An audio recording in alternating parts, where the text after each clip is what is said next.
which one of those are you most excited about using this upcoming season, and why? For me, camera-wise, being based in British Columbia, and the fact that I can use cell-capable cameras during the scouting season, but during season when I'm really relying on my cameras and when I'm in the field, other places, because I travel so much, I need something in the bush I can really rely on.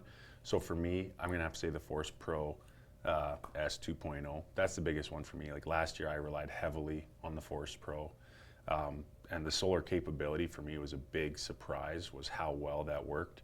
I ran some cameras all year without even putting a battery pack in them, and they worked perfectly. I did it just to test it out. I had some with batteries and some without, and I mentioned we're in a lot of mountains, so I'm hiking a lot, so you can imagine the battery weight. It can I don't mind hiking, but if I can save weight in my backpack, I'm gonna keep that out of there. And it's nice to have that reassurance. So some of my key cameras, I still put the battery packs in there, but knowing that that camera can operate if it's got a decent amount of sun exposure. It doesn't need 100% sun exposure, but a decent amount, knowing it can still operate for a full, hunting season in there.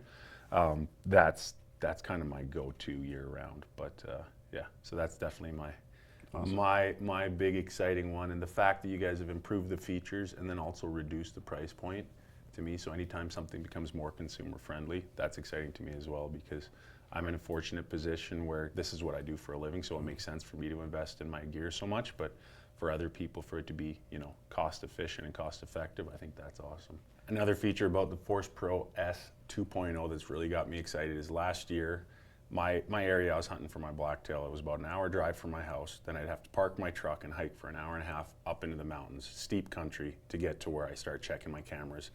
And on the old, the non 2.0s, there's no viewing screen on the inside, and I forgot my card reader.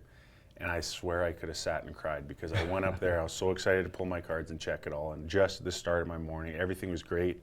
Checking off the boxes, reach in for my reader, and it's not there. So now having those viewing screens inside and not having to worry about that and rely for that reader, that's a big one. And then also just, the comfort of knowing if I do have somebody else go check those cameras for me while I'm gone, I don't have to worry about them, needing to go and buy a reader or do that. I've got buddies that can check while I'm in the field somewhere else. So the reader, I think, is going to be a big development, a big change in there as well. And the fact that you can play the videos, not just check the pictures, but you can play the videos. That's pretty sweet.